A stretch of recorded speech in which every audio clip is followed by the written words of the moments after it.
Dude, you take away my Wi-Fi and I'm nothing. Aw, don't say that. You got me, man. No, I'm serious. Like, you take away my Wi-Fi, I can't even call you. My glass is empty. Dude, you can call me on your cellular phone. Bro, every time I call you on my cell phone, you don't even pick up. It goes straight to voicemail. My glass is empty. Yeah, I've programmed all these responses you'd need. Press 9 for more consoling. Dude, are you even there? I'm always there for you, buddy. My routine conversation with you could never be automated. Press 1 for more perfunctory backpetting. Press 2 for a misplaced joke. Press 3 for some life advice. Press 4 for... My glass will never be full. That was pretty good. Welcome to the CodeX Cantina. I am Una. Am I crypto? Oh, is this automated? Routine crypto? I am crypto. Today we are doing chapters 1 through 9, kicking off our Let's Read series with Kurt Vonnegut's Player Piano. Whew! I love it. Crypto, what's your initial thoughts, my man? You love it? Yeah. You don't? Oh, bro. I was so excited to do this tonight, but I was also so dreading it because I knew I was going to break your heart. I started this on a trip out to New York, which was interesting because I opened up the first line as, Ilium, New York. So I thought that was kind of interesting. And I just kept laughing on the plane. Like, I'm sitting there reading this book and I just start giggling. And I kind of look around at other people and I'm kind of expecting them to giggle. Like, I'm like, this is just, to me, it was so funny that I expected them to start laughing too, just through osmosis of being in the same plane with me. This is like Mark Twain or Jonathan Swift level humor for me. Like, this is Reavers. Like, I'm zoned in that Kurt Vonnegut he's got those one-liners that are just so witty. Like, did you even get a reaction from these one-liners? Like, were those hitting you at all? Maybe the problem was I was listening to part of it and I was reading part of it, so I was kind of bouncing back and forth. Like, I would listen to it on my way to work in my truck, and then at night when I would lay down, I'd be like, all right, where was I at? And then I would read a little bit. So maybe that was distracting me. I don't know. Well, to be fair, this is his first novel, okay? And this was a failed novel from the grand scheme of things. I mean, I guess he did go on to make more novels, so it wasn't that bad. But in the grand scheme of Vonnegut's success, this is like way down there where this is not. And I can tell too from a Vonnegut perspective, he's still developing his writer legs from a novel perspective at least. That's what my problem was. I think the short stories are great, but I don't think, as right now, I'm kind of negative on his novelist abilities. Yeah, no, and this is probably not the best place to have someone start with it, or maybe you just may not be a novel fan and you're a bigger short story fan, which is a different skill. But I think I also have advantage where there's certain things where, did you notice he would like sometimes go like, hi ho, just randomly, like in the dialogue, they'd be like, hi ho. No. I think they've done it twice so far. You know what the Wilhelm scream is, right? Yeah, that's the famous scream that, like, they got famous in Star Wars, and then they put it, like, in every movie. It's been in, like, 150 movies or something. Oh, I have a stat. In 2015, confirmed 416 movies, maybe more. Oh, okay, wow. I don't know if it started with Star Wars. I know it was in Star Wars. I remember the Stormtrooper scene, but it's the idea that's that audio, like this audio scream that just gets put into tons of action movies because it's free to download and stuff like that. But it's just it's there in a ton of movies. I think all of the ones at least I've read, I've detected at least a couple or at least one hi-ho. Like, it's just a Vonnegutism where, like, he'll just be responding to something and it's just ridiculous and there's no real easy way to respond. He'll just be like, hi-ho. That's funny. Well, I mean, when you put it like that, yeah, it can be humorous. I don't know. I guess I was missing it. I don't know. Maybe I'm just maybe I need to reread it. Well, we got a couple more. We got a couple more chunks here as we break down our Let's Read series. But I will say too that I'm not sure his stance really totally holds true to today. Like, getting past like the minor things like the tape, like the technology things. I guess that's one of my talking points. Are we doing quotes? Yeah, we'll go through the process of quotes, which is still spoiler free, and then when we do plot, that's when we're entering no holds bar spoiler section. All right, let me give you one of my quotes. As Kroner often said, eternal vigilance was the price of efficiency. I just love how Vonnegut is so witty and so quick that the idea that if you make things so efficient or you start to automate things, that if you want to like hold your job or be still responsible or have a point in that process, eternal vigilance is the price that you pay. Like you have to be on your feet. You have to be paying attention. So something so quick, so brief that you could just read and gloss over, or you could really think about it and think about just how witty and poignant that line can be. That's just Vonnegut at its heart. All right, hit me with one of yours. But to Shepard, life seemed to be laid out like a golf course, with a series of beginnings, hazards, and the ends, with a defined summing up for a comparison with other scores after each hole. I like this quote. I thought it was not funny, but as you said, witty. That he's comparing this lifestyle of what I would consider a rich man's game to how these very wealthy, well-to-do men that are obviously the upper echelon of life are doing. I remember when I read that line, I totally thought of some very specific salesmen that I've met in my life, where their life is probably like this of just, it's a competition, and they view everything as either like blocking or, green fairways of how to move forward, and that's just how they view life. And that there's the sand pits that you have to avoid, and there are water hazards you have to avoid, and you're always comparing each other at the end of each term or quarter or year, and Yep. And then you jump to the next task, which is the next hole, and you're doing the whole thing over again. And it's almost like a friendly competition, but at the end, you really want to win. And it brings in that human nature of things. And that quote kind of encapsulates the one thing I enjoyed of this book so far is he does get people. Vonnegut definitely gets people. You'll notice what he does is he'll take a person, but that he's not talking about that person. He's talking about society in general. Oh, definitely. Yeah. And then there's times where he talks about society, but he's really talking about a specific person, basically. Like it's this beautiful funnel effect that he has when he comes to writing. I got another quick one for you. You ready? Yeah. Yesterday's snow job becomes today's sermon. So that's funny, yeah.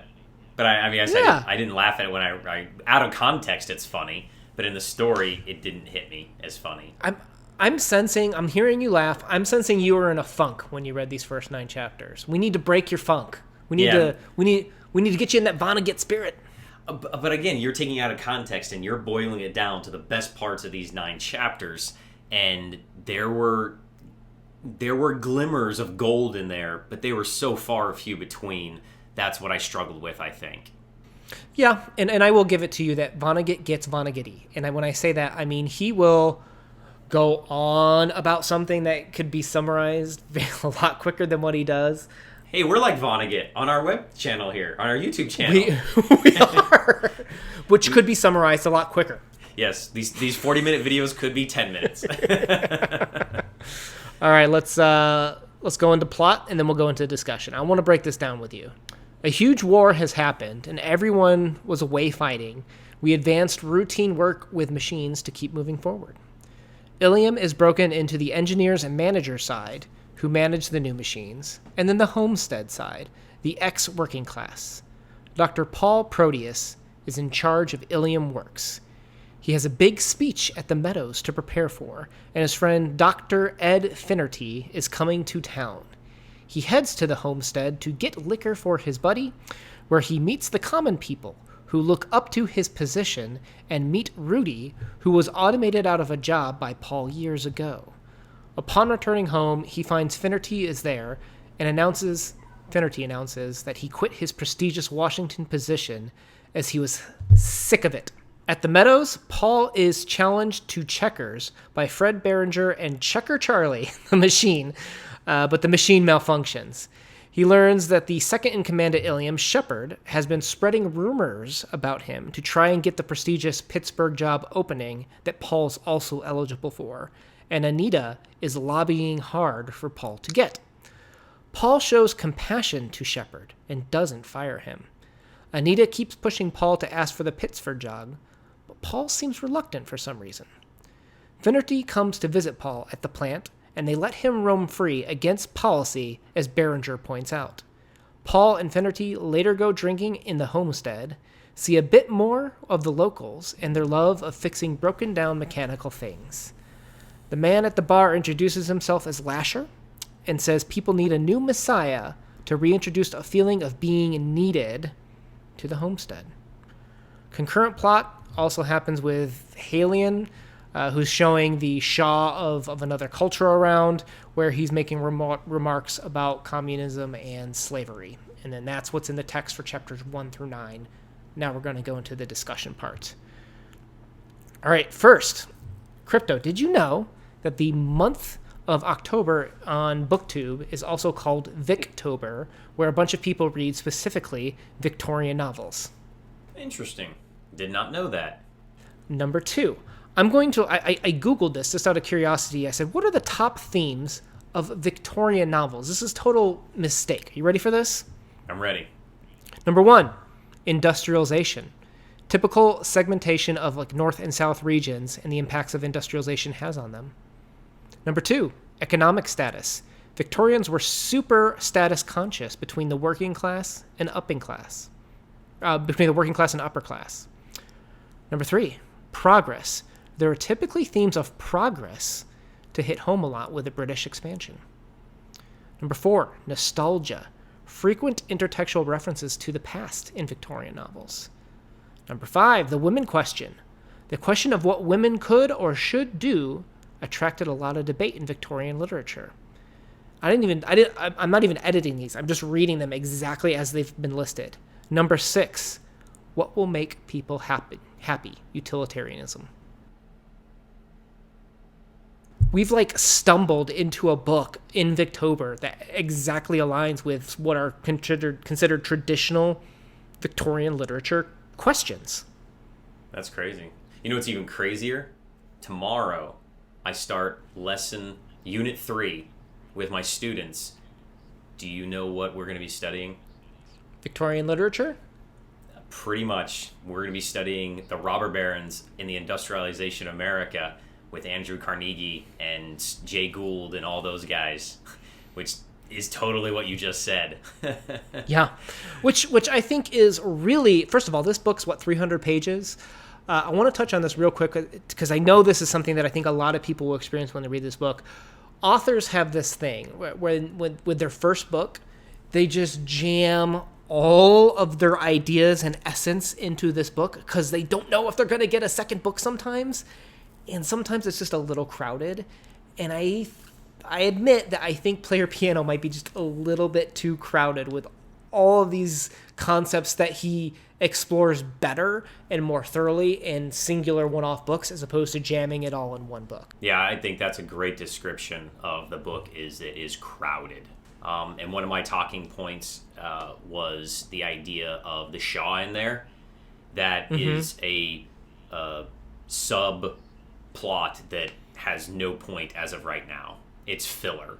And you could skip those chapters and you would be 100% fine. Like if you were assigned, hey, if your teacher gave you this and read chapters 1 through 9, if you skipped all the Shaw sections, you would still be able to hold a conversation with what's going on in the book and be completely fine.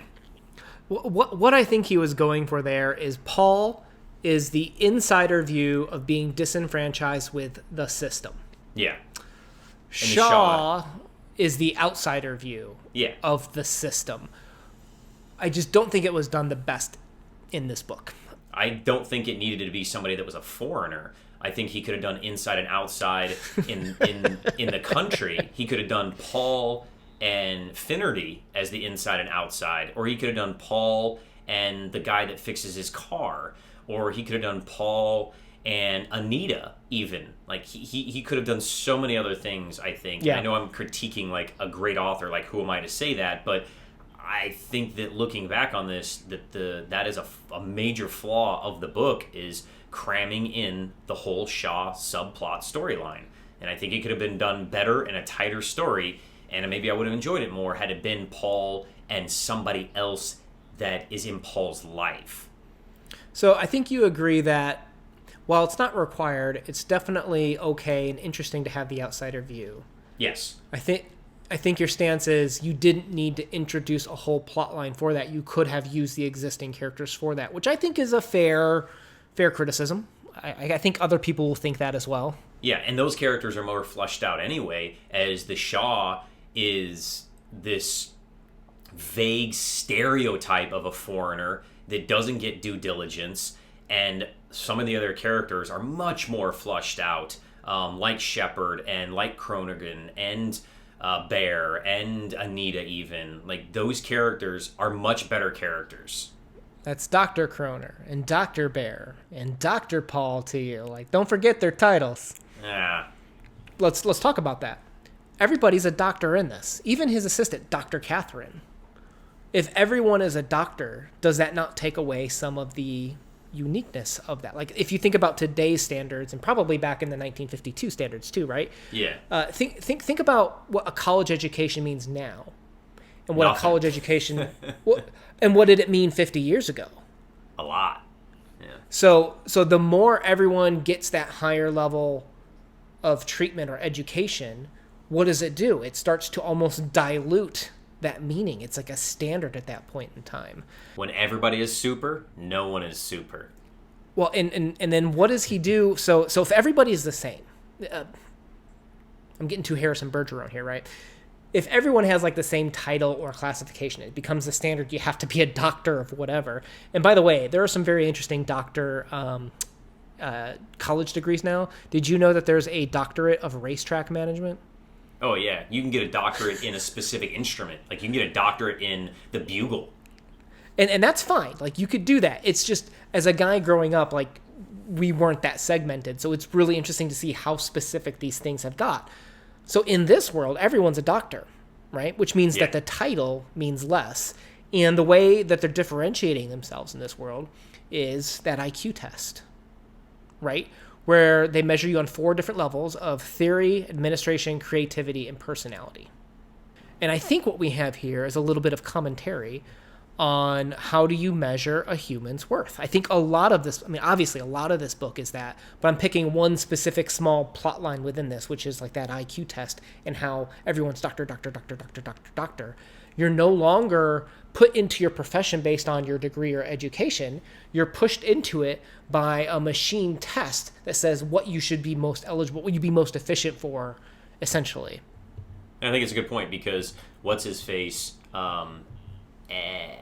Ed? No, Bud. Bud is super creative, but he failed the creative test, and the computer said he's good at this, but he actually really is creative. He just maybe did poorly on the test, but he's coming up with all these creative ideas of how to save money.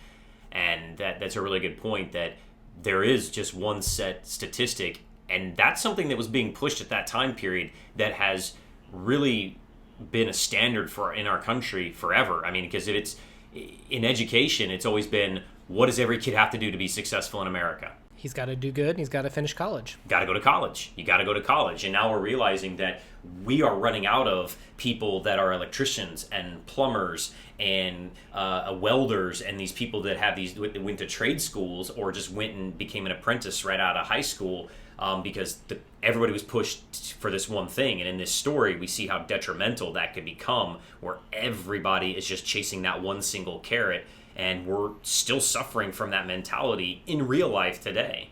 So I think he kind of nailed it there. And I would push people to think about this even further as they read the rest of this book, that what is it that makes you valuable as a human being? And what he's doing here in this book, in this text, is he's talking about these tests or these jobs, these titles. And what do they mean? Like, we've seen him kind of joking with the titles to mean that they don't mean everything for a human being. And I think what you're going to see is a little bit more of this testing thing of how does a test really make you valuable to society, to humanity. And I think Dr. Paul Proteus is starting to kind of second guess and question some of these outputs, to compare it with kind of what you're talking about with the jobs that you get. I think he explores that question better.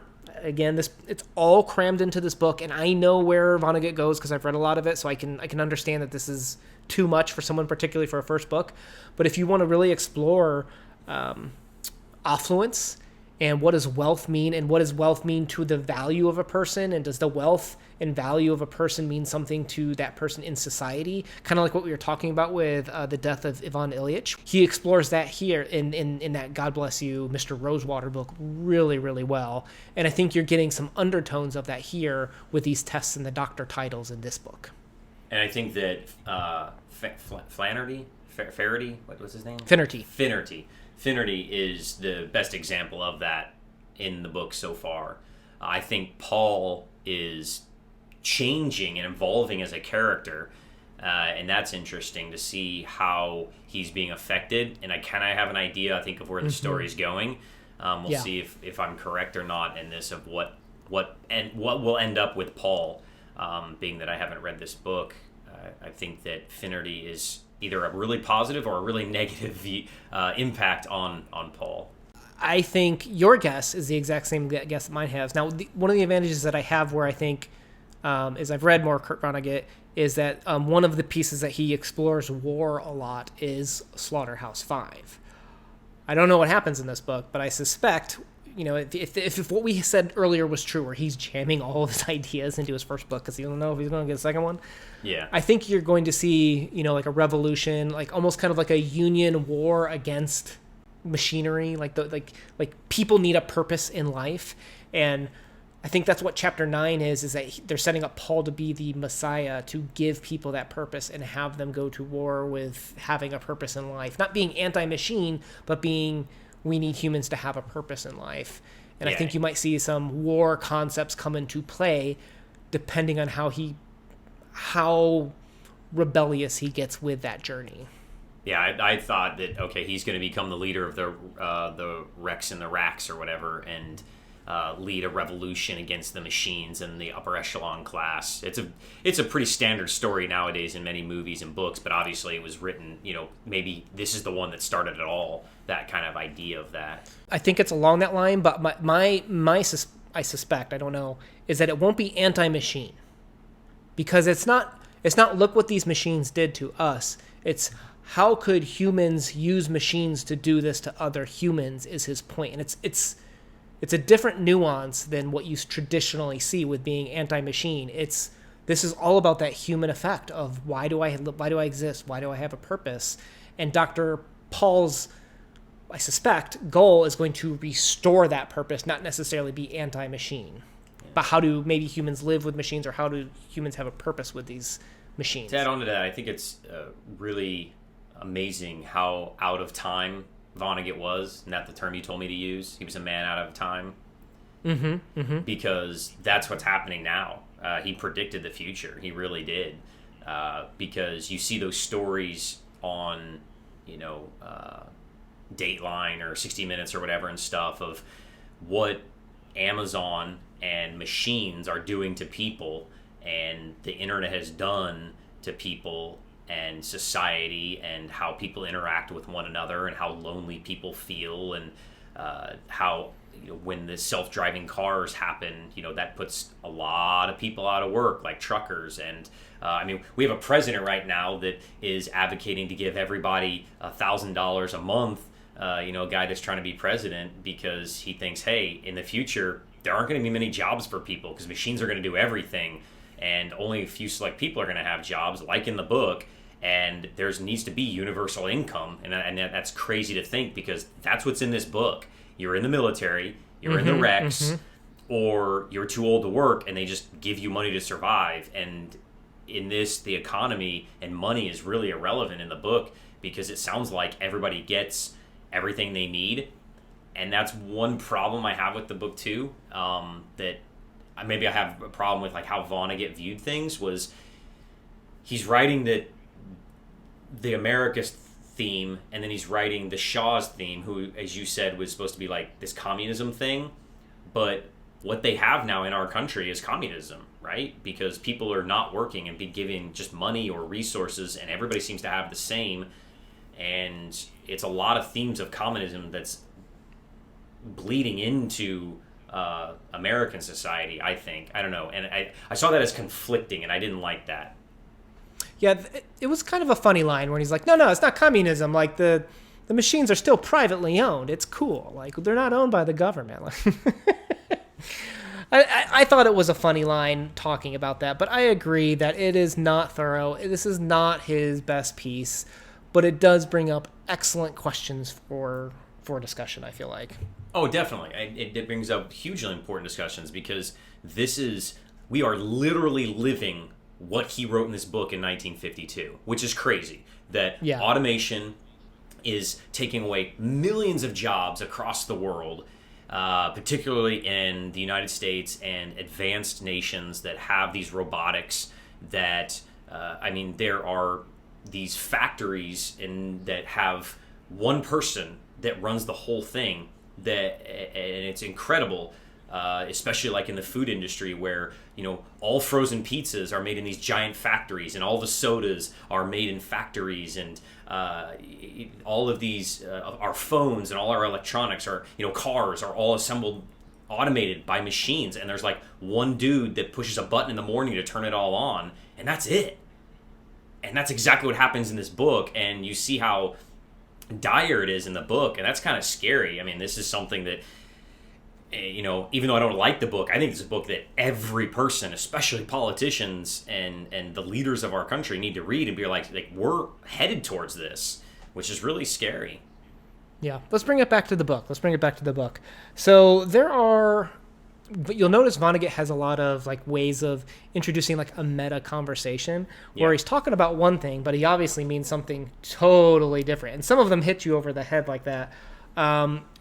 One thing that I really, really liked, what did you think about the cat in the opening chapter? I didn't understand the purpose of the cat. The cat is the allegory for what people did to themselves with the machines, right? They created the machines, it spat them out, like they die, like the cat dies as a result. Yeah. And then that's what you see them start to explore, where these people are saying, I don't know what to do with my life now. I've lost my dignity. I've lost my sense of purpose. I don't know what to do. Yeah, I hated my work. Yeah, I hated complaining about it.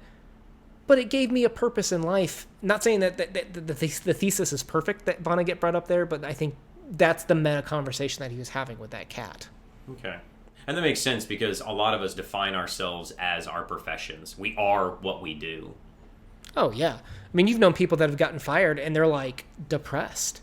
Like they feel like they've lost a lot of value in life. Like that's a real thing. People get value out of their life. You saw that in that conversation with Lasher.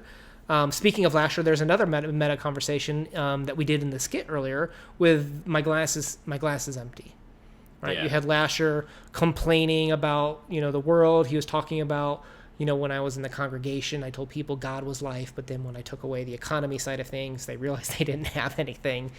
And then he's like, I just don't know what to do. And Infinity is the positive one, where he fills up the glass and he's just like, dude, your glass is full. And he's like, oh, so it has.